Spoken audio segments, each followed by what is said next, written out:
Myself Naveen Kumar Chaudhary. I want to discuss about the chapter number 2, Nutrition in Animals, day 4, class 7. In the last videos, it was discussed by me the digestion in human body. The food passes through a long muscular canal called alimentary canal or digestive tract, that are the buccal cavity or oral cavity. Second is the food pipe. Third is the stomach. Fourth is the small intestine. Fifth is the large intestine. And sixth is the anus. So these three, the buccal cavity, food pipe and stomach, are discussed by me. Today I want to discuss about the small intestine. You can see in this figure of digestive system, a small intestine is the largest part of alimentary canal. It is about of 7.5 meters long and arranged in the form of a coil. It has two glands, the liver and pancreas. It also secretes digestive juices called the intestinal juices. You can see in this figure how we take our food into the mouth, and that food will be digested by our body, and lastly the undigested food will be out by anus from our body. The liver, it is a reddish brown gland situated in the upper part of the abdomen on the right side. It is the largest gland. It secretes bile juice, which is stored in a sac called the gallbladder. That is located near the liver.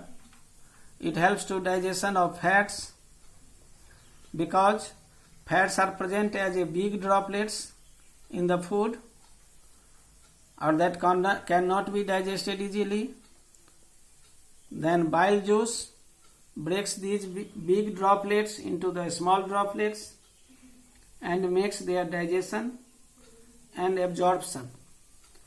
Number 2 is the pancreas. It is a large cream colored gland located at the below of the stomach. It secretes pancreatic juice and release it into the intestine. It acts on carbohydrates and proteins and change them into simpler forms. Number 3 is the intestinal juice. The partly digested food now reaches the lower part of the small intestine. The digestion, which starts in the mouth, is completed at the small intestine, and the enzymes in the intestinal juice act upon the partially digested food and convert it into simple soluble substances. As the result, the carbohydrates get broken into glucose, the fats get broken into fatty acids and glycerol, and the proteins get broken into the amino acid. Mineral and vitamins present in the food do not need to be changed, because cells are able to absorb them as they are. And now the absorption in the small intestine. The inner wall of the small intestine has a millions of finger-like projection or folds, that is called the villi. Each villus has a network of thin and small blood vessels called the capillaries. The villi give the inner walls of the small intestine a very large surface area for the absorption of digested food. The absorbed food is carried to all the cells of the body by blood. The food is utilized by the cells to release energy. You can see in this figure the villi as seen under the microscope. This is the villus and this is the capillaries, that is the teeny blood vessels. And lastly, the assimilation of food. Blood carries the absorbed food from the small intestine to different organs of the body,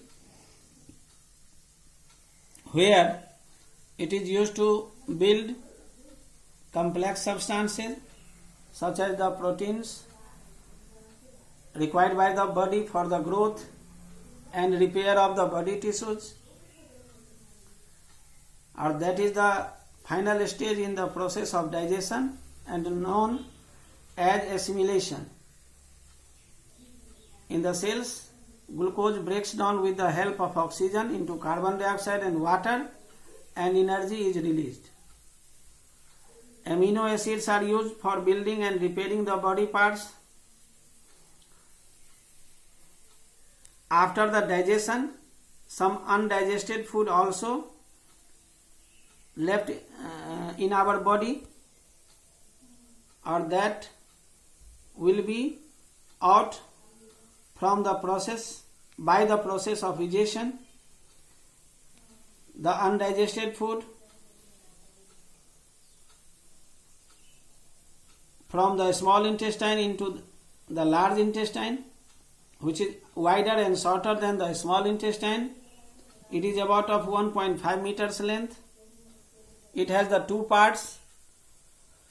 Number one is the colon, that is the upper part, and second is the rectum, that is the lower part. Colon absorbs water and some salts from the undigested food. Due to this, the undigested food becomes dry and almost semi-solid. This is known as the feces and is stored in the rectum, and that is passed out from the body through the anus. This process is called egestion. That's all.